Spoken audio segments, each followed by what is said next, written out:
ಚಾನಲ್ಗೆ ಸಬ್ಸ್ಕ್ರೈಬ್ ಆಗಿಲ್ಲ ಅಂತಂದ್ರೆ ಈಗಲೇ ಸಬ್ಸ್ಕ್ರೈಬ್ ಆಗಿ ಪಕ್ಕದ ಬೆಲ್ ಐಕಾನ್ ಕ್ಲಿಕ್ ಮಾಡಿ. ಪುಟ್ಟಕ್ಕನ ಮಕ್ಕಳು ಧಾರಾವಾಹಿಯ ಗುರುವಾರದ ಸಂಚಿಕೆಯಲ್ಲಿ ಮೊದಲಿಗೆ ಸ್ನೇಹ ಅವರು ಸುಮಾ ನಾನು ಆಚೆ ಇರ್ತೀನಿ ಲಿಸ್ಟು ಬರೆದ ಮೇಲೆ ನನ್ನನ್ನು ಕರಿ ಆಯ್ತಾ ಅಂತ ಹೇಳಿ ಸ್ವಲ್ಪ ಮುಂದೆ ಹೋಗ್ತಾರೆ.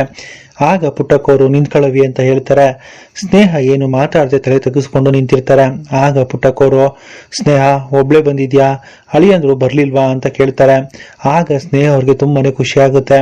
ಅವ್ವ ನೀನ್ ನನ್ನ ಜೊತೆ ಮಾತಾಡ್ತಿದ್ಯಾ ಅಂತ ಕೇಳ್ತಾರೆ. ಆಗ ಪುಟ್ಟಕ್ಕವರು ಹೌದು ಅಂತ ಹೇಳಿ ಕಣ್ಣೀರಾಗ್ತಿರ್ತಾರೆ. ಆಗ ಸ್ನೇಹ ಕೂಡ ಖುಷಿಯಿಂದನೇ ಕಣ್ಣೀರಾಗ್ತಾ ಪುಟ್ಟಕ್ಕವ್ರನ್ನ ತಪ್ಕೊಂತಾರೆ. ಆಗ ಪುಟ್ಟಕ್ಕವರು ಸ್ನೇಹ ದಯವಿಟ್ಟು ನನ್ನ ಕ್ಷಮಿಸ್ಬಿಡವಿ, ಸಾಧನ ವಿಷಯದಾಗೆ ನಾನು ನಿನ್ನ ತುಂಬಾನೇ ಬೈದ್ಬಿಟ್ಟಿದ್ದೀನಿ, ಎಲ್ಲದಕ್ಕೂ ನೀನೇ ಕಾರಣ ಅಂತ ಹೇಳಿ ನಿನ್ ಮನ್ಸನ್ನ ನೋಯಿಸ್ಬಿಟ್ಟಿದ್ದೀನಿ, ದಯವಿಟ್ಟು ನನ್ನ ಕ್ಷಮಿಸ್ಬಿಡು ಅಂತ ಹೇಳ್ತಾರೆ. ಆಗ ಸ್ನೇಹ ಇಲ್ಲವ, ನಾನು ಕೂಡ ನಿನ್ ಮಾತನ್ನ ಕೇಳದೆ ತುಂಬಾನೇ ನೋವು ಕೊಟ್ಬಿಟ್ಟಿದ್ದೀನಿ, ಇನ್ಯಾವತ್ತೂ ಕೂಡ ನಾನು ಆ ರೀತಿ ಮಾಡೋದಿಲ್ಲ, ಆದ್ರೆ ನನ್ನ ಜೊತೆ ಮಾತಾಡ್ದೆ ಮಾತ್ರ ನೀನು ಇರ್ಬೇಡ ಕಣವ, ನಿನ್ ಜೊತೆ ಮಾತಾಡ್ದೆ ನಾನು ಎಷ್ಟು ಕಷ್ಟಪಟ್ಟಿದ್ದೀನಿ ಗೊತ್ತಾ ಅಂತ ಹೇಳ್ತಾರೆ. ಆಗ ಪುಟ್ಟಕ್ಕವರು ಇನ್ಮೇಲೆ ನಾನು ಹಂಗೆ ಮಾಡಕ್ಕಿಲ್ಲ, ನನ್ನ ದೊಡ್ಡ ಮಗಳು ಮಾತನ್ನ ಕೇಳಿದೆ, ಅವಳ ಮನ್ಸನ್ನ ಅರ್ಥ ಮಾಡ್ಕೊಳ್ದೆ, ಅವಳ ಜೊತೆ ಮಾತಾಡದೆ ಈಗಾಗ್ಲೇ ಅವಳನ್ನ ಕಳ್ಕೊಂಡ್ಬಿಟ್ಟಿದ್ದೀನಿ, ಇನ್ ಯಾವತ್ತೂ ಕೂಡ ನನಗೆ ಮಾಡಕ್ಕಿಲ್ಲ ಅಂತ ಹೇಳಿ ಹೇಳ್ತಿರ್ತಾರೆ. ಆಗ ಸ್ನೇಹ ಸುಮ ಇಬ್ರು ಕೂಡ ಪುಟ್ಟಕ್ಕವ್ರನ್ನ ಅಲ್ಲಿ ಟೇಬಲ್ ಮೇಲೆ ಕೂರಿಸ್ತಾರೆ. ಸಮಾಧಾನ ಮಾಡ್ಕೊಳ್ಳವ, ಅಳ್ಬೇಡ ಅಂತ ಸುಮ ಹೇಳ್ತಾರೆ. ಆಗ ಪುಟ್ಟಕ್ಕವರು ನಿಮ್ಮಿಬ್ರು ನೋಡ್ತಿದ್ರೆ ಸಹನ ಇಲ್ಲೇ ಅವಳೆ ಅಂತ ಅನಿಸ್ತಿದೆ ಅಂತ ಹೇಳಿ ಹೇಳ್ತಿರ್ತಾರೆ. ಆಗ ಸ್ನೇಹ ಹೌದು ಕಣವ, ಸಹನಕ್ಕ ಯಾವಾಗ್ಲೂ ಕೂಡ ನಮ್ ಜೊತೆನೆ ಇರ್ತಾಳೆ ಅಂತ ಹೇಳ್ತಾರೆ. ಆಗ ಸುಮಾ ಅವ್ವ ನಿನ್ಗಾದ್ರೆ 3 ಜನ ಮಕ್ಕಳು, ಆದ್ರೆ ನಮ್ಗಿರೋದು ನೀನ್ ಒಬ್ಳೆ ಅವ್ವ ಅಂತ ಹೇಳ್ತಾರೆ. ಆಗ ಸ್ನೇಹ ಅವ್ವ ನಮಗೋಸ್ಕರನಾದ್ರೂ ನೀನು ಚೆನ್ನಾಗಿರ್ಬೇಕು ಅಲ್ವೇನವ ಅಂತ ಹೇಳಿ ಅವರು ಕೂಡ ಅಳ್ತಿರ್ತಾರೆ. ಆಗ ಸುಮಾ ಅವ್ವ ಇನ್ ಯಾವತ್ತೂ ಕೂಡ ನಮ್ಗೆ ಹೇಳಿದೆ ನಮ್ಮನ್ನ ಬಿಟ್ಟು ನೀನ್ ಎಲ್ಗೂ ಹೋಗ್ಬೇಡ ಅಂತ ಹೇಳ್ತಾರೆ. ಆಗ ಪುಟ್ಟಕ್ಕವರು ಅವರಿಬ್ರು ತಪ್ಕೊಂಡು ನೀವಿಬ್ರು ಕೂಡ ನನ್ನ ಜೀವಗಳು, ನಿಮ್ಮನ್ನ ಬಿಟ್ಟು ನಾನು ಎಲ್ಲೂ ಹೋಗಕ್ಕಿಲ್ಲ ಅಂತ ಹೇಳಿ ಅವರು ಕೂಡ ಅಳ್ತಿರ್ತಾರೆ. ಇದನ್ನೆಲ್ಲ ನೋಡಿ ಗೋಪಾಲ್ ಅವ್ರಿಗೂ ಕೂಡ ಖುಷಿ ಆಗುತ್ತೆ. ಮತ್ತೆ ಕಂಠಿ ಸ್ನೇಹನ ಕರ್ಕೊಂಡು ಮನೆ ಹತ್ರ ಬೈಕಲ್ಲಿ ಬರ್ತಾರೆ. ಸ್ನೇಹ ಬೈಕಿಂದ ಕೆಳಗಡೆ ಇಳಿದು ಸ್ವಲ್ಪ ಮುಂದೆ ಹೋಗ್ತಾರೆ. ಕಂಠಿ ಬೈಕ್ ಮೇಲೆ ಕೂತ್ಕೊಂಡು ಸ್ನೇಹನೇ ನೋಡ್ತಿರ್ತಾರೆ. ಆಗ ಸ್ನೇಹ ಯಾಕ್ಶ್ರೀ ಇನ್ನು ಬೈಕ್ ಮೇಲೆ ಕೂತಿದ್ದೀರಲ್ಲ, ಒಳಗಡೆ ಬರೋದಿಲ್ವಾ, ಅಷ್ಟಕ್ಕೂ ಏನಾಯ್ತು ನಿಮ್ಗೆ, ಯಾಕೆ ನನ್ನನ್ನು ಆ ರೀತಿ ನೋಡ್ತಿದ್ದೀರಾ ಅಂತ ಕೇಳ್ತಾರೆ. ಆಗ ಕಂಠಿ ಏನೋ ಗೊತ್ತಿಲ್ಲ ಮಿಸ್ಸು, ಇವತ್ತು ನಿಮ್ಮನ್ನ ನೋಡ್ತಿದ್ರೆ ತುಂಬಾನೇ ಸಮಾಧಾನ ಆಗ್ತಿದೆ, ಖುಷಿ ಆಗ್ತಿದೆ ಅಂತ ಹೇಳ್ತಾರೆ. ಆಗ ಸ್ನೇಹ ಅವರು ಹೌದಾ ಯಾಕಾಗೆ ಅಂತ ಕೇಳ್ತಾರೆ. ಆಗ ಕಂಠಿ ಯಾಕೆ ಅಂತಂದ್ರೆ ನಿಮ್ ಮುಖದಾಗೆ ಎಷ್ಟು ಚೆನ್ನಾಗಿರೋ ಗೆಲುವೈತೆ ಗೊತ್ತಾ ಅಂತ ಹೇಳ್ತಾರೆ. ಆಗ ಸ್ನೇಹ ಇದಕ್ಕೆಲ್ಲ ಅವನೇ ಕಾರಣ, ನನ್ ಜೊತೆ ಇಷ್ಟು ಬೇಗ ಮಾತಾಡ್ತಾಳೆ ಅಂತ ಅನ್ಕೊಂಡೇ ಇರ್ಲಿಲ್ಲ, ಒಂದ್ ಕಡೆ ಸಹನಕ ದೂರ ಆಗಿರೋ ದುಃಖ, ಇನ್ನೊಂದ್ ಕಡೆ ಅವ್ವ ನನ್ನ ಜೊತೆ ಮಾತಾಡ್ತಿಲ್ಲ ಅನ್ನೋ ಸಂಕಟ, ಇದೆರಡರಿಂದ ನನಗಂತೂ ನರಕದಲ್ಲಿ ಇರೋ ತರ ಆಯ್ತು, ಆದ್ರೆ ಇವತ್ತು ಅವನ್ನ ತಪ್ಕೊಂಡು ಮಾತಾಡಿದ್ನಲ್ವಾ, ಮನ್ಸಿಗೆ ಸಖತ್ ಸಮಾಧಾನ ಆಯ್ತು ಶ್ರೀ ಅಂತ ಹೇಳ್ತಾರೆ. ಆಗ ಕಂಠಿ ಏನೇ ಆಗ್ಲಿ ನನ್ ಮುದ್ದಾದ ಅರ್ಗಿಣಿ ಮುಖದಲ್ಲಿ ನಗು ಬರೋ ತರ ಮಾಡಿದ್ರಲ್ಲ, ನಿಮ್ಮವ್ವಂಗೆ ಈಗ್ಲೇ ಹೋಗಿ ಥ್ಯಾಂಕ್ಸ್ ಹೇಳ್ಬೇಕು ಮಿಸ್ಸೋ, ನಾನು ನಿಜ ಹೇಳ್ತಿದ್ದೀನಿ, ನೀವು ದುಃಖದಲ್ಲಿರೋದನ್ನ ನೋಡಕ್ಕೆ ನನಗೆ ತುಂಬಾನೇ ಕಷ್ಟ ಆಗ್ತಿತ್ತು, ಒಟ್ನಲ್ಲಿ ಇವತ್ತು ಸ್ನೇಹನ್ ತರ ನೋಡ್ದಂಗಾಯ್ತು ಅಂತ ಹೇಳ್ತಾರೆ. ಆಗ ಸ್ನೇಹರು ಶ್ರೀ ಓದೋದು ಶುರು ಮಾಡಿದ್ಮೇಲೆ ಓದೋದ್ರ ಜೊತೆ ಚೆನ್ನಾಗಿ ಮಾತಾಡೋದನ್ನು ಕೂಡ ಕಲ್ತಿದ್ದೀರಾ, ಈಗೇನು ಬೈಕ್ ಮೇಲೆ ಕೂತಿರ್ತೀರಾ ಇಲ್ಲ ಅಂತಂದ್ರೆ ಒಳಗಡೆ ಬರ್ತೀರಾ ಅಂತ ಕೇಳ್ತಾರೆ. ಇಲ್ಲ ಮಿಸ್ಸು ನಂಗೆ ಸ್ವಲ್ಪ ಗದ್ದೆ ಹತ್ರ ಕೆಲಸ ಐತೆ, ನಾನು ಅಲ್ಲಿಗೆ ಹೋಗಿ ಬರ್ತೀನಿ ಅಂತ ಹೇಳ್ತಾರೆ. ಆಗ ಸ್ನೇಹ ಅವ್ರಿಗೆ ಬೇಜಾರಾಗುತ್ತೆ. ಆಗ ಕಂಠಿ ಇದ್ಯಾಕೆ ಮಿಸ್ಸು ಮಕಾನ ಈ ರೀತಿ ಬಾಡಿಸ್ಕೊಂಡ್ಬಿಟ್ರೆ, ನೋಡಿ ನಾನು ಬರೋ ತನಕ ನಿಮ್ ಮುಖದ ಮೇಲಿರೋ ನಗು ಹಾಗೆ ಇರಬೇಕು ಅಂತ ಹೇಳ್ತಾರೆ. ಆಗ ಸ್ನೇಹರು ಸರಿ ಶ್ರೀ, ಆದ್ರೆ ನೀವು ಆದಷ್ಟು ಬೇಗ ಮನೆಗೆ ಬನ್ನಿ ಅಂತ ಹೇಳ್ತಾರೆ. ಆಗ ಕಂಠಿ ನೀವು ಈ ತರ ಕರಿತಿದ್ರೆ ಈಗ್ಲೇ ಮನೆ ಒಳಗೆ ಬರ್ಬೇಕು ಅಂತ ಅನ್ನಿಸ್ತಿದೆ ಅಂತ ನಿಧಾನಕ್ಕೆ ಹೇಳ್ತಾರೆ. ಆಗ ಸ್ನೇಹರು ಏನಂದ್ರಿ ಶ್ರೀ ನೀವು ಅಂತ ಕೇಳ್ತಾರೆ. ಆಗ ಕಂಠಿ ಏನಿಲ್ಲ ಮಿಸ್ಸು ನಂಗೆ ಟೈಮ್ ಆಯ್ತು ಅಂತ ಹೇಳಿ ಅಲ್ಲಿಂದ ಹೋಗ್ತಾರೆ. ಮತ್ತೆ ರಾಧಾ ಮಾಡಿ ಮೇಲೆ ನಿಂತ್ಕೊಂಡು ಇವರಿಬ್ರು ಮಾತಾಡ್ತಿರೋದನ್ನೆಲ್ಲ ನೋಡಿ ಕೋಪದಿಂದ ಸ್ನೇಹನೇ ಅಬ್ಸರ್ವ್ ಮಾಡ್ತಿರ್ತಾರೆ. ಅದೆಷ್ಟು ನುಲಿತ್ಯ ನುಲಿ, ನೀನು ಈ ಮನೆ ಒಳಗಡೆ ಕಾಲಿಟ್ಟ ತಕ್ಷಣ ಜೀವನ ಪರ್ಯಂತ ಕಣ್ಣೀರಿನ ಕೋಡಿ ಅರಸ್ಬೇಕು, ಆ ರೀತಿ ಪ್ಲಾನ್ ಮಾಡಿದೀನಿ, ಮೊದ್ಲು ಮನೆಯೊಳಗೆ ಬಾ ಅಂತ ಯೋಚನೆ ಮಾಡ್ತಾ ಅವರು ಕೂಡ ಮನೆಯೊಳಗೆ ಹೋಗ್ತಾರೆ. ಸ್ನೇಹ ಮನೆಯೊಳಗೆ ಬರ್ತಿದ್ದಾಗೆ ರಾಧಾ ಎದುರುಗಡೆ ಬರ್ತಾರೆ. ಏನ್ ಸ್ನೇಹ ಇಷ್ಟೊಂದು ಖುಷಿಯಾಗಿದೆಯಾ ಅಂತ ಕೇಳ್ತಾರೆ. ಆದ್ರೆ ಸ್ನೇಹ ಏನು ಮಾತಾಡದೆ ಮುಂದೆ ಹೋಗ್ತಾರೆ. ಆಗ ರಾಧಾ ಅಲ್ಲ ನಿನ್ಗೆ ಹೇಳಕ್ಕೆ ಇಷ್ಟ ಇಲ್ಲ ಅಂದ್ರೆ ಪರವಾಗಿಲ್ಲ, ನನಗೂ ಕೂಡ ಕೇಳಕ್ಕೆ ಇಷ್ಟ ಇಲ್ಲ ಅಂತಾರೆ. ಆಗ್ಲೂ ಕೂಡ ಸ್ನೇಹ ಇನ್ನೂ ಸ್ವಲ್ಪ ಮುಂದೆ ಹೋಗ್ತಾರೆ. ಆಗ ರಾಧಾ ಅರೆ ಸ್ನೇಹ ಒಂದ್ ನಿಮಿಷ ನಿಂತ್ಕೋ, ನಾನು ಮಾತಾಡ್ತಾನೆ ಇದ್ದೀನಿ, ನೀನ್ ನೋಡಿದ್ರೆ ಹೋಗ್ತಾನೆ ಇದೆಯಲ್ಲ ಅಂತ ಹೇಳ್ತಾರೆ. ಆಗ ಸ್ನೇಹ ಅವರು ನೋಡಿರೋದ ನಿನ್ಗೆ ಏನಾದ್ರೂ ಹೇಳ್ಬೇಕು ಅಂತ ಇದ್ರೆ ಅಥವಾ ಕೇಳ್ಬೇಕು ಅಂತ ಇದ್ರೆ ಅದನ್ನ ಫಸ್ಟ್ ಹೇಳಿ ಮುಗಿಸು ಅಂತ ಹೇಳ್ತಾರೆ. ಆಗ ರಾಧಾ ಮಾವಯ್ಯಂದು ಹಾಸ್ಪಿಟ್ಲ್ ಟ್ರೀಟ್ಮೆಂಟ್ ಇದೆಯಲ್ಲ, ಅದ್ರ ಡೇಟ್ ಯಾವತ್ತಿರೋದು? ಅದು ಅಲ್ಲದೆ ಡಾಕ್ಟ್ರು ಮೆಡಿಸನ್ ಬೇರೆ ಚೇಂಜ್ ಮಾಡಬೇಕು ಅಂತ ಹೇಳಿದ್ದಾರೆ ಅಲ್ವಾ, ಅದಕ್ಕೆ ಮಾವಯ್ಯ ತುಂಬಾನೇ ಕನ್ಫ್ಯೂಸ್ ಆಗಿದ್ದಾರೆ. ನೀನು ಬಂದ ತಕ್ಷಣ ಈ ವಿಷಯನ ತಿಳಿಸು ಅಂತ ಹೇಳಿದ್ರು, ಅದಕ್ಕೆ ಹೇಳಿದೀನಿ. ಮುಂದಿಂದೆಲ್ಲ ನಿನಗೆ ಬಿಟ್ಟಿದ್ದು. ಹಾಸ್ಪಿಟ್ಲು ಫೈಲು ನನ್ನ ಕೈಲಿ ಸಿಕ್ಕಿದ್ದಿದ್ರೆ ಮಾವಯ್ಯನ ಎಲ್ಲ ಪ್ರಶ್ನೆಗೂ ನಾನೇ ಉತ್ತರ ಹೇಳ್ತಿದ್ದೆ ಅಂತ ಹೇಳ್ತಾರೆ. ಆಗ ಸ್ನೇಹ ಏನು ಮಾತಾಡದೆ ಡೈರೆಕ್ಟ್ ಆಗಿ ಬಂಗಾರಮ್ಮ ರೂಮ್ಗೆ ಹೋಗಿ ಕಬೋರ್ಡ್ನ ಓಪನ್ ಮಾಡಿ ಹಾಸ್ಪಿಟ್ಲ್ ಫೈಲ್ ಎಲ್ಲಿದೆ ಅಂತ ಚೆಕ್ ಮಾಡ್ತಿರ್ತಾರೆ. ಅಲ್ಲಿ ಬರೀ ಫೈಲ್ಸ್ ಮಾತ್ರ ಇರುತ್ತೆ. ರಾಧಾ ರೂಮ್ ಆಚೆ ನಿಂತ್ಕೊಂಡು ಇದನ್ನೆಲ್ಲ ಮೊಬೈಲಲ್ಲಿ ರೆಕಾರ್ಡ್ ಮಾಡ್ತಿರ್ತಾರೆ. ಆಗ ಸ್ನೇಹ ಅವರು ಬರೀ ಫೈಲ್ಸ್ ಇದೆಯಲ್ಲ, ಮಾವಯ್ಯ ಹಾಸ್ಪಿಟ್ಲ್ ಫೈಲ್ ಎಲ್ಲಿ ಇಟ್ಟಿದ್ದಾರೆ ಅಂತ ಮತ್ತೆ ಹುಡುಕ್ತಿರ್ತಾರೆ. ಡ್ರಾಯರ್ ಅಲ್ಲಿ ಅವ್ರಿಗೆ ಫೈಲ್ ಸಿಗುತ್ತೆ. ಸರಿ ಅಂತ ಹೇಳಿ ಅದನ್ನ ತಗೊಂಡು ಸ್ನೇಹ ರೂಮಿಂದ ಆಚೆ ಬರೋಷ್ಟರಲ್ಲಿ ರಾಧಾ ಅಲ್ಲಿಂದ ಹೋಗ್ತಾರೆ. ಮತ್ತೆ ಮಾದೇಗೌಡರು ಡೈನಿಂಗ್ ಟೇಬಲ್ ಹತ್ರ ನೀರು ಕುಡಿತಾ ಇರ್ತಾರೆ. ಅಲ್ಲಿಗೆ ಸ್ನೇಹ ಬರ್ತಾರೆ. ಮಾವಯ್ಯ, ಇಷ್ಟು ಬೇಗ ನಿಮ್ಗೆ ಮರ್ವಿನ್ ಕಾಯಿಲೆ ಶುರುವಾಗೋಯ್ತಾ ಅಂತ ಹೇಳ್ತಾರೆ. ಯಾಕಮ್ಮ ಈಗ ಅಂತದ್ ಏನಾಯ್ತು? ನಾನು ಏನ್ ಮರ್ತೆ ಅಂತ ಹೀಗೆ ಹೇಳ್ತಿದ್ಯಾ ನೀನು ಅಂತ ಮಾದೇಗೌಡರು ಹೇಳ್ತಾರೆ. ಅಲ್ಲ ಮಾವಯ್ಯ, ನೀವು ಯಾವ ಡೇಟ್ಗೆ ಹಾಸ್ಪಿಟಲ್ಗೆ ಚೆಕಪ್ ಹೋಗ್ಬೇಕು ಅಂತ ನಾನು ಹೇಳಿದ್ದೆ ತಾನೆ, ಮತ್ತೆ ಯಾವ ಡಾಕ್ಟ್ರು ನಿಮ್ಗೆ ಮೆಡಿಸಿನ್ ಚೇಂಜ್ ಮಾಡ್ತೀನಿ ಅಂತ ಹೇಳಿರೋದು ಅಂತ ಕೇಳ್ತಾರೆ. ಆಗ ಮಾದೇಗೌಡರು, ಅಲ್ಲಮ್ಮ ಸ್ನೇಹ, ಈಗ ನಾನ್ ಏನ್ ಕೇಳ್ದೆ ಅಂತ ನೀನ್ ಈ ರೀತಿ ಎಲ್ಲ ಹೇಳ್ತಾ ಇದೀಯಾ? ನಾವು ಮುಂದಿನ ತಿಂಗಳು 26ನೇ ತಾರೀಕು ಹಾಸ್ಪಿಟಲ್ಗೆ ಚೆಕಪ್ಗೆ ಹೋಗ್ಬೇಕು. ಮತ್ತೆ ಡಾಕ್ಟರ್ ಅದೇನೋ ಪರೀಕ್ಷೆ ಮಾಡ್ತಾರಂತೆ, ಅದ್ರಲ್ಲಿ ಎಲ್ಲ ಸರಿಯಾಗಿ ಬಂದ್ರೆ ನಾನು ಗುಳಿಗೆ ತಗೊಳ್ಳೋದೇ ಬೇಡ ಅಂತ ಅವ್ರು ಹೇಳಿದಾರಮ್ಮ ಅಂತ ಹೇಳ್ತಾರೆ.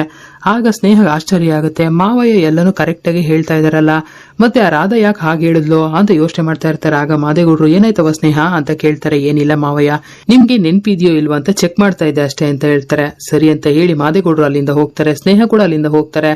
ಮತ್ತೆ ರಾಧಾ ಅವ್ರ ಮೊಬೈಲ್ ನೋಡ್ತಾ ನಗ್ತಾ ಇರ್ತಾರೆ. ನಾನ್ ಯಾಕೆ ಹಾಗೆ ಹೇಳ್ದೆ ಅಂತ ತುಂಬಾ ಯೋಚನೆ ಮಾಡ್ತಾ ತಲೆ ಕೆಡ್ಸ್ಕೊಂಡಿದ್ಯಾ ಅಲ್ವಾ? ಇರ್ಲಿ ಆದಷ್ಟು ಬೇಗ ಎಲ್ಲ ನಿನಗೆ ಅರ್ಥ ಆಗುತ್ತೆ ಅಂತ ಯೋಚನೆ ಮಾಡ್ತಾ ನಗ್ತಾ ಇರ್ತಾರೆ. ಮತ್ತೆ ಇಲ್ಲಿ ಸಹನ್ ಅವರು ಕಲ್ಯಾಣಿ ಕ್ಯಾಂಟೀನ್ ಅಲ್ಲಿ ಪಾತ್ರೆ ತೊಳಿತಾ ಇರ್ತಾರೆ. ಆಗ ಸದಾಶಿವ್ ಅವರು ಬಂದಿ ಪ್ಲೇಟ್ ತೆಗೆಯಮ್ಮ ಅಂತ ಹೇಳ್ತಾರೆ. ಆ ಕೆಲಸನೂ ಮಾಡ್ತಾರೆ. ಮತ್ತೆ ಕಲ್ಯಾಣಿ ಅವರು ಮೊಸರು ಬಜ್ಜಿ ಖಾಲಿಯಾಗಿದೆ, ನಾನು ಹೋಗಿ ಮೊಸರು ತಗೊಂಡ್ ಬರ್ತೀನಿ, ನೀನು ಟೊಮೆಟೊ ಹಚ್ತಾ ಇರಮ್ಮ ಅಂತ ಹೇಳಿ ಅಲ್ಲಿಂದ ಹೋಗ್ತಾರೆ. ಆಗ ಸಹನ್ ಅವರು ಟೊಮೆಟೊ ಹಚ್ತಾ ಇರ್ತಾರೆ. ಒಬ್ಬ ವ್ಯಕ್ತಿ ಬಂದು ಹಾಫ್ ರೈಸ್ ಬಾತ್ ಕೊಡಮ್ಮ ಅಂತ ಹೇಳ್ತಾರೆ. ಆಗ ಸಹನ ಅವ್ರಿಗೆ ಗೊತ್ತಾಗದೆ ದೊಡ್ಡ ಬಟ್ಲಲ್ಲಿ ಕೊಡ್ತಾರೆ. ಆಗ ಸದಾಶಿವ್ ಅವರು ಅದನ್ನ ಗಮನಿಸ್ತಾರೆ. ನೋಡಮ್ಮ ಸಹನ, ಫುಲ್ ಅಂದ್ರೆ ಒಂದ್ ಬಟ್ಲು ತುಂಬಾ ಕೊಡ್ಬೇಕು, ಹಾಫ್ ಅಂದ್ರೆ ಈ ಪ್ಲೇಟ್ ಅಲ್ಲಿ ಕೊಡ್ಬೇಕು, ಅರ್ಥ ಆಯ್ತಾ ಅಂತ ಹೇಳ್ತಾರೆ. ಆಗ ಸಹನಗೆ ಬೇಜಾರಾಗುತ್ತೆ. ಕ್ಷಮಿಸ್ಬಿಡಿ ಅಣ್ಣ, ನಮ್ ಕಡೆ ಇದೆಲ್ಲ ಇಲ್ಲ, ಊಟ ಅಂತ ಬಂದ್ರೆ ಹೊಟ್ಟೆ ತುಂಬಾ ಊಟ ಕೊಟ್ಟೆ ಅಭ್ಯಾಸ ಅಂತ ಹೇಳ್ತಾರೆ. ನೋಡಮ್ಮ, ಇಲ್ಲಿ ಹಾಗೆಲ್ಲ ಇಲ್ಲ, ಇಲ್ಲಿ ಲೆಕ್ಕಾಚಾರ ಜೀವನ. ಸರಿ ಬಿಡೋ, ನೀ ಅದೇನೋ ಹೆಚ್ಚಾ ಇದೆಯಲ್ಲ, ಹೆಚ್ಚು ನಾನು ನೋಡ್ಕೋತೀನಿ ಅಂತ ಹೇಳ್ತಾರೆ. ಅದೇ ಸಮಯಕ್ಕೆ ಒಂದು ಹುಡುಗಿ ಬಂದು ಅಕ್ಕ ಅಂತ ಹೇಳ್ತಾರೆ. ಆಗ ಸಹನ ಅವರು ಯಾವ್ದೋ ಜ್ಞಾನದಲ್ಲಿ ಹೇಳು ಸುಮಾ ಅಂತ ಹೇಳ್ತಾರೆ. ಆ ಹುಡುಗಿ, ಅಕ್ಕ ನನ್ನ ಹೆಸರು ನಿಮ್ಗೆ ಗೊತ್ತಾಯ್ತು ಅಂತ ಕೇಳ್ತಾರೆ. ಆಗ ಸಹನ, ಅಯ್ಯೋ ಇಲ್ಲ, ನಿಮ್ಗೆ ಏನ್ ಬೇಕು ಅಂತ ಕೇಳ್ದೆ ಅಷ್ಟೇ ನಾನು ಅಂತ ಹೇಳ್ತಾರೆ. ಅಕ್ಕ ನನಗೆ ಟೈಮ್ ಆಯ್ತು, ಒಂದ್ ಪ್ಲೇಟ್ ಇಡ್ಲಿ ಪಾರ್ಸಲ್ ಕೊಡಿ ಅಂತ ಹೇಳ್ತಾರೆ. ಆಗ ಕಲ್ಯಾಣಿ ಅವರು ವಡೆನೂ ಕೊಡ್ಬೇಕಂತ ಹೇಳ್ತಾರೆ. ಹೌದು ಅಂತ ಆ ಹುಡುಗಿ ಹೇಳ್ತಾರೆ. ಸರಿ ಅಂತ ಹೇಳೋರು ತಿಂಡಿನ ಪ್ಯಾಕ್ ಮಾಡಿ ಕೊಡ್ತಾರೆ. ಆಗ ಸಹನ ಅವರು, ಏನವಿ ಪರೀಕ್ಷೆ ನಡೀತಾ ಇದೆಯಾ, ಇಷ್ಟೊಂದು ಅರ್ಜೆಂಟ್ ಆಗಿದೆಯಲ್ಲ ಅಂತ ಕೇಳ್ತಾರೆ. ಇಲ್ಲ ಅಕ್ಕ, ಈ ತಿಂಗಳಲ್ಲೇ ಪರೀಕ್ಷೆ ಇದೆ, ಆದ್ರೆ ನಮ್ಮ ಕಾಲೇಜ್ ಬಸ್ ಎಲ್ಲಿ ಬಿಟ್ಟೋಗುತ್ತೋ ಅಂತ ಟೆನ್ಷನ್ ಅಷ್ಟೇ ಅಂತ ಹೇಳಿ ಅಲ್ಲಿಂದ ಹೋಗ್ತಾರೆ. ಆಗ ಸಹನಗೆ ಬೇಜಾರಾಗುತ್ತೆ. ಸುಮಗೂ ಪರೀಕ್ಷೆ ನಡೀತಾ ಇರಬಹುದು, ನನ್ನ ಯೋಚನೆಯಲ್ಲಿ ಪರೀಕ್ಷೆ ಹೇಗ್ ಬರೀತಾಳೋ ಏನೋ ಅಂತ ಯೋಚನೆ ಮಾಡ್ತಾ ಇರ್ತಾರೆ. ಮತ್ತೆ ಇಲ್ಲಿ ಸುಮ ಮೆಸ್ ಒಳಗಡೆ ಕಸ ಗುಡಿಸ್ತಾ ಇರ್ತಾರೆ. ಆಗ ಪುಟ್ಟ ಕಾಲಿಗೆ ಬರ್ತಾರೆ. ಅಲ್ಲ, ನೀನ್ ಈ ರೀತಿ ಕಸ ಗುಡಿಸ್ಕೊಂಡು ಇಲ್ಲೇ ಇದ್ರೆ ಹೀಗೆ ಕಸ ಗುಡಿಸ್ಕೊಂಡಿರ್ತೀಯ ಅಷ್ಟೇ, ನೀನು ಕಾಲೇಜ್ಗೆ ಹೋಗ್ಬೇಕಲ್ವಾ, ಹೋಗ್ ಮಲ್ಕೋ ಹೋಗು ಅಂತ ಹೇಳ್ತಾರೆ. ಅವ ಇನ್ ಸ್ವಲ್ಪ ದಿನ ಬಿಟ್ಟು ಕಾಲೇಜ್ಗೆ ಹೋಗ್ತೀನಿ ಅಂತ ಸುಮ ಹೇಳ್ತಾರೆ. ಆಗ ಗೋಪಾಲ್ ಅವರು, ರೂಪೇಶ ಮಗಳಿಗೆ ಎಕ್ಸಾಮ್ ಇದೆ ಅಂತ ಹೇಳ್ತೀನಲ್ಲ ಕೂಸು ಅಂತ ಹೇಳ್ತಾರೆ. ಆಗ ಸುಮ, ಹೌದು ಪರೀಕ್ಷೆ ಇದೆ, ಪರೀಕ್ಷೆ ದಿನನೇ ಹೋಗಿ ನಾನು ಪರೀಕ್ಷೆ ಬರೆದು ಬರ್ತೀನಿ ಅಂತ ಸುಮ ಹೇಳ್ತಾರೆ. ಆಗ ಪುಟ್ಟಕ್ಕ, ಪಾಠನೇ ಕೇಳ್ದೆ ಪರೀಕ್ಷೆ ಬರೀತೀಯ ನೀನು ಅಂತ ಹೇಳ್ತಾರೆ. ಆಗ ಸುಮ, ಏನ್ ಮಾಡೋದವ, ಕಾಲೇಜ್ಗೆ ಹೋದ್ರೆ ಪಾಠ ಕೇಳೋದಕ್ಕೆ ಮನ್ಸೇ ಇಲ್ಲ ಅಂತ ಹೇಳ್ತಾರೆ. ನನಗೂ ಮನ್ಸಿರ್ಲಿಲ್ಲ, ನಾನು ಮೂಲೆಯಲ್ಲಿ ಕುತ್ಕೊಂಡಿದ್ದಾಗ ಅಕ್ಕ ತಂಗಿ ನೀವಿಬ್ರು ನಮ್ಗಿರೋದು ನೀನೊಬ್ಳೆ ಅವ್ವ, ಹಾಗೆ ಹೀಗೆ ಅಂತ ಹೇಳಿ ನಿಮ್ ಮಾತನ್ನ ನಾನ್ ಕೇಳೋ ಹಾಗೆ ಮಾಡ್ಲಿಲ್ವಾ ಅಂತ ಹೇಳ್ತಾರೆ. ಆಗ ಗೋಪಾಲ್ ಅವರು, ಪುಟ್ಟಮ್ಮಿ ನಿನ್ ಕಷ್ಟ ನಮ್ಗೆ ಅರ್ಥ ಆಗುತ್ತೆ, ಸಹನ ಇದ್ದಿದ್ರೆ ನೀನ್ ಒಂಟಿಯಾಗಿರೋದಕ್ಕೆ ಬಿಡ್ತಾ ಇದ್ಲ ಹೇಳೋ ಅಂತ ಹೇಳ್ತಾರೆ. ಆಗ ಸುಮ, ಅವ್ವ ನಾನು ಕಾಲೇಜ್ಗೆ ಹೋದ್ರೆ ನೀನು ಒಂಟಿ ಆಗ್ಬಿಡ್ತೀಯಲ್ಲ ಅಂತ ಹೇಳ್ತಾರೆ. ನಾನು ಹೇಗವಿ ಒಂಟಿ ಆಗ್ತೀನಿ ಅಂತ ಪುಟ್ಟಕ್ಕಯ್ಯನ ಹೇಳೋದಕ್ಕೆ ಹೋಗ್ತಾರೆ. ಅದೇ ಸಮಯಕ್ಕೆ ರಾಜೇಶ್ವರಿ ಅಲ್ಲಿ ಬರ್ತಾರೆ. ಆಗ ನಿಮ್ಮವ್ವ ಹೇಗೆ ಒಂಟಿ ಆಗ್ತಾಳೆ, ನಿಮ್ಮವ್ವ ಒಂಟಿ ಆಗೋದಕ್ಕೆ ನಾವು ಬಿಡೋದಿಲ್ಲ, ನಾವೆಲ್ಲ ಇದೀವಲ್ಲ, ನಾವು ಚೆನ್ನಾಗಿ ನೋಡ್ಕೋತೀವಿ, ಮಗಳು ಸಾವಿನ ನೆನಪು ಕೂಡ ಬರಬಾರ್ದು, ಆ ರೀತಿ ನೋಡ್ಕೋತೀವಿ ಸುಮಾ. ಓಹೋ, ನಾನ್ ಯಾಕೆ ಇಲ್ಲಿಗೆ ಬಂದೆ ಅಂತ ಯೋಚನೆ ಮಾಡ್ತಾ ಇದ್ದೀರಾ, ಪುರುಷಿ ಪರೀಕ್ಷೆ ಐತೆ ಅಂತ ಹೇಳ್ತಾ ಇದ್ದ, ಆ ವಿಷಯ ಸುಮ ಗೊತ್ತೋ ಇಲ್ವೋ ಅಂತ ಹೇಳೋಣ ಅಂತ ಬಂದೆ. ಮನೇಲಿ ಸಾವಿನ ಸೂತ್ಕ ಇನ್ನೂ ಕಳ್ದಿಲ್ಲ, ಅದೇ ಓದ್ಕೋತೀಯೋ ಏನೋ ಗೊತ್ತಿಲ್ಲ. ಮತ್ತೆ ಪುಟ್ಟಕ್ಕ, ನೀನು ಮಗಳಿಗೆ ಧೈರ್ಯ ಹೇಳೋ ಮಟ್ಟಕ್ಕೆ ಬಂದಿದ್ಯಾ, ನಾನೆಲ್ಲೋ ಒಂದ್ ಮೂಲೆಯಲ್ಲಿ ಕುತ್ಕೊಂಡು ಅಳ್ತಾ ಇರ್ತೀಯ ಅಂತ ಅಂದ್ಕೊಂಡೆ. ಕಾರ್ಯಕ್ಕೆ ಏನಾದ್ರು ಸಹಾಯ ಬೇಕಾದ್ರೆ ಕೇಳು ಪುಟ್ಟಕ್ಕ, ಯಾಕೆಂದ್ರೆ ಮುತ್ತೈದೆಯಾಗಿ ಹೋಗಿದ್ದಾಳೆ, ಅವಳು ಕಾರ್ಯ ಮಾಡಿದ್ರೆ ನಮಗೂ ಸ್ವಲ್ಪ ಪುಣ್ಯ ಸಿಗುತ್ತೆ ಅಂತ ಅಷ್ಟೇ. ಸರಿ ನಾನು ಇನ್ನ ಬರ್ತೀನಿ ಅಂತ ಹೇಳಿ ರಾಜೇಶ್ವರಿ ಹೊರಗಡೆ ಹೋಗ್ತಾರೆ. ಆಗ ಗೋಪಾಲ್ ಅವರು ಸದ್ಯ ಏನು ಕಿತಾಪತಿ ಮಾಡದೆ ಹಾಗೆ ಓದ್ಲು ಅಂತ ಹೇಳ್ತಾರೆ. ಆಗ ರಾಜೇಶ್ವರಿ ಇದೇ ಸರಿಯಾದ ಸಮಯ, ಎಲ್ರು ಮೆಸ್ ಒಳಗಡೆ ಇದ್ದಾರೆ ಅಂತ ಯೋಚನೆ ಮಾಡ್ತಾ ಮನೆ ಒಳಗಡೆ ಹೋಗ್ತಾರೆ. ಅವರು ಸುಮಾ ರೂಮ್ ಒಳಗಡೆ ಹೋಗಿ ರಾಧಾ ಕೊಟ್ಟಿರೋ ಡಾಕ್ಯುಮೆಂಟ್ಸ್ ನ ಬೀರು ಒಳಗಡೆ ಬಚ್ಚಿಡ್ತಾರೆ. ಅದೇ ಸಮಯಕ್ಕೆ ಸುಮಾ ರೂಮ್ ಒಳಗಡೆ ಬರ್ತಾರೆ. ಆಗ ರಾಜೇಶ್ವರಿ ಹೋಗಿ ಬಾಗ್ಲಿಂದ ಬಚ್ಚಿಟ್ಕೊಂಡಿರ್ತಾರೆ. ಸುಮಾ ರೂಮಿಂದ ಹೊರಗಡೆ ಹೋದ್ಮೇಲೆ ರಾಜೇಶ್ವರಿ ನಕ್ಕೊಂಡು ಅವ್ರ ಮನೆಯಿಂದ ಹೊರಗಡೆ ಹೋಗ್ತಾರೆ. ಮತ್ತೆ ಇಲ್ಲಿ ಸಹನಾ ಅವರು ಕಲ್ಯಾಣಿ ಅವರು ಮಾತಾಡ್ತಾ ಇರ್ತಾರೆ. ಸಹನಾ, ಇಲ್ಲೇ ನಮ್ ಗೋಡನ್ ಇರೋದು, ನಮ್ ಹೋಟ್ಲಿಗೆ ಬೇಕಾಗಿರೋ ಎಲ್ಲ ಐಟಮ್ಸು ಅಲ್ಲೇ ಇರೋದು, ಅಲ್ಲಿ ಎಲ್ಲ ವ್ಯವಸ್ಥೆನೂ ಇದೆಯಮ್ಮ, ಆರಾಮಾಗಿ ಹೋಗಿ ಅಲ್ಲಿ ಮಲಕೋ, ಏನಾದ್ರೂ ಬೇಕಾದ್ರೆ ಫೋನ್ ಮಾಡು ಅಂತ ಹೇಳ್ತಾರೆ. ಆಗ ಸಹನಾ, ಅಕ್ಕ ನನ್ನ ಹತ್ರ ಫೋನ್ ಇಲ್ಲ ಅಕ್ಕ ಅಂತ ಹೇಳ್ತಾರೆ. ಏನಮ್ಮ, ಯಾವ್ದಕ್ಕೂ ಎಮರ್ಜೆನ್ಸಿ ಫೋನ್ ಇಟ್ಕೋಬೇಕು, ನಂದೊಂದು ಹಳೆ ಫೋನ್ ಇದೆ, ಅದನ್ನೇ ರೀಚಾರ್ಜ್ ಮಾಡಿಸಿ ಕೊಡ್ತೀನಿ ನಿನ್ಗೆ ಅಂತ ಹೇಳ್ತಾರೆ. ಸರಿ ಅಕ್ಕ, ಎಲ್ಲ ವ್ಯವಸ್ಥೆ ಇದೆಯಲ್ವಾ, ನೀವೇನ್ ಚಿಂತೆ ಮಾಡ್ಬೇಡಿ, ನಾನು ಮಲ್ಕೋತೀನಿ ಬಿಡಿ ಅಂತ ಸಹನಾ ಹೇಳ್ತಾರೆ. ಸರಿ ತಗೋ, ಕೀ ಹಾಕಿ ಹೋಗಿ ಮಲ್ಕೊಳಮ್ಮ ಅಂತ ಹೇಳಿ ಕಲ್ಯಾಣಿ ಅವರು ಅಲ್ಲಿಂದ ಹೋಗ್ತಾರೆ. ಸಹನಾ ಅವರು ಹೋಟೆಲ್ಗೆ ಬೀಗ ಹಾಕಿ ಅಲ್ಲಿಂದ ಹೋಗ್ತಾರೆ. ಮತ್ತೆ ರಾಜೇಶ್ವರಿ ರಾಧಾಗೆ ಫೋನ್ ಮಾಡ್ತಾರೆ. ಆಗ ರಾಧಾ ರೂಮ್ ಒಳಗಡೆ ಬಂದು ಫೋನ್ ರಿಸೀವ್ ಮಾಡ್ತಾರೆ. ನಾನು ಹೇಳಿದ ಕೆಲಸ ಆಯ್ತಾ ಅಂತ ಕೇಳ್ತಾರೆ. ಆಗ ರಾಜಿ, ಹೌದು, ನೀನ್ ಹೇಳ್ದಾಗೆ ಮಾಡಿದೀನಿ, ನೀನ್ ಕೊಟ್ಟಿದ್ದ ಆ ಪತ್ರಗಳನ್ನ ನಾನು ಸೌತಿ ಮನೆಯಲ್ಲಿ ಬಚ್ಚಿಟ್ಟಿದ್ದೀನಿ, ನೋಡು ರಾಧಾ, ನೀನ್ ಹೇಳ್ದಾಗೆ ನಾನ್ ಮಾಡಿದೀನಿ, ಮತ್ತೆ ನಿನ್ ಮಾತನ್ನ ನೀನ್ ಉಳಿಸ್ಕೋಬೇಕು ಅಂತ ಹೇಳ್ತಾರೆ. ಆಯ್ತು ರಾಜೇಶ್ವರಿ, ನೀ ತಲೆ ಕೆಡ್ಸ್ಕೊಳ್ಳೋದಕ್ಕೆ ಹೋಗ್ಬೇಡಿ, ನಾನು ಹೇಳಿದ ಕೆಲಸ ಮಾಡಿದಿರಲ್ವಾ, ನೀವ್ ಹೇಳ್ದಾಗ ನಾನು ಮಾಡ್ತೀನಿ. ಆ ಸಹನಾ ಮತ್ತೆ ಸ್ನೇಹ ಇಬ್ರು ಅವ್ರ ಮನೆ ಮುಂದೆ ನಿಮ್ ಕಪಾಳು ಕೊಡಿದ್ರು ಅಲ್ವಾ, ನೀವು ಎಲ್ರ ಮುಂದೆ ಆ ಸ್ನೇಹ ಕಪಾಳು ಕೊಡಿಬೇಕು, ಆ ರೀತಿ ಮಾಡ್ತೀನಿ ನೋಡ್ತಾ ಇರಿ ಅಂತ ಹೇಳ್ತಾರೆ. ಹೌದಾ, ಆ ಪತ್ರಗಳು ಅಷ್ಟೊಂದು ಕೆಲಸ ಮಾಡುತ್ತೆ ಅಂತ ಅನಿಸ್ತಾ ಇದೆಯಾ ನಿನ್ಗೆ ಅಂತ ಹೇಳ್ತಾರೆ. ಸಮಯ ಬಂದಾಗ ನಿಮ್ಗೆ ಅರ್ಥ ಆಗುತ್ತೆ ಅಂತ ರಾಧಾ ಹೇಳ್ತಾರೆ. ಆಗ ರಾಜಿ ಒಟ್ನಲ್ಲಿ ಆ ಸ್ನೇಹ ಅಂತ ಹೇಳ್ತಾರೆ. ಆ ಸ್ನೇಹ ಈ ಮನೆ ಅಲ್ಲ, ಈ ದೇಶನೇ ಬಿಟ್ಟೋಗ್ಬೇಕು ಅಥವಾ ಆ ದೇಹನ ಬಿಟ್ಟೋಗ್ಬೇಕು, ಆ ರೀತಿ ಮಾಡ್ತೀನಿ ನೋಡ್ತಾ ಇರಿ ಅಂತ ಹೇಳ್ತಾರೆ. ಅಷ್ಟಾದ್ರೆ ಸಾಕು, ಆ ಪುಟ್ಟಕ್ಕ ಸರಣಿ ಪ್ರಕಾರ ಹುಟ್ಟಿರೋ ಮಕ್ಕಳು ಸರಣಿ ಪ್ರಕಾರನೇ ಬಿಟ್ಟೋಗ್ತಾ ಇದ್ದೇವೆ ಅಂತ ಗೋಳಾಡ್ತಾನೆ ಶಿವನ್ ಪಾದ ಸೇರ್ಕೋತಾಳೆ. ನೀನ್ ಹೇಳ್ದಾಗ ಆಗ್ಬಿಟ್ಟಷ್ಟೇ ಸಾಕು ನೋಡು ರಾಧಾ, ಸರಿ ಸರಿ, ನಾನು ಮನೆಗೆ ಹೋಗಿ ನಿನ್ಗೆ ಫೋನ್ ಮಾಡ್ತೀನಿ ಅಂತ ಹೇಳಿ ಫೋನ್ ಕಟ್ ಮಾಡಿ ಏನೋ ಯೋಚನೆ ಮಾಡ್ತಾ ನಗ್ತಾ ಇರ್ತಾರೆ. ರಾಧಾ ಕೂಡ ಏನೋ ಯೋಚನೆ ಮಾಡ್ತಾ ನಗ್ತಾ ಇರ್ತಾರೆ. ಇಲ್ಲಿಗೆ ಪುಟ್ಟಕ್ಕನ ಮಕ್ಕಳು ಧಾರಾವಾಹಿ ಗುರುವಾರ ಸಂಚಿಕೆ ಮುಕ್ತಾಯ ಆಗುತ್ತೆ. ಮುಂದಿನ ವಿಡಿಯೋಗಾಗಿ ದಯವಿಟ್ಟು ನಮ್ಮ ಚಾನಲ್ ಸಬ್ಸ್ಕ್ರೈಬ್ ಮಾಡಿ, ಲೈಕ್ ಮಾಡಿ, ಶೇರ್ ಮಾಡಿ. Thank you.